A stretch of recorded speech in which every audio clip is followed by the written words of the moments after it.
মাঝে মাঝে অন্য রকমের কিছু খেতে ইচ্ছে করলে এই রকম অল্প সময়ের মধ্যেই ক্রিমি পাস্তা বানিয়ে ফেলতে পারেন।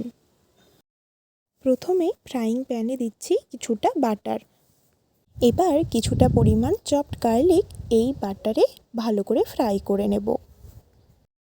দিচ্ছি 1 চামচের মতো ফ্লাওয়ার। তারপর ভালো করে মিশিয়ে নিয়ে দিয়ে দেব অল্প পরিমাণ দুধ, আর ভালো করে মেশাতে হবে যাতে কোনো লাম্পস না থাকে। এবার দেব পরিমাণ মতো নুন, কিছুটা পার্সলে আর কিছুটা অরিগ্যানো।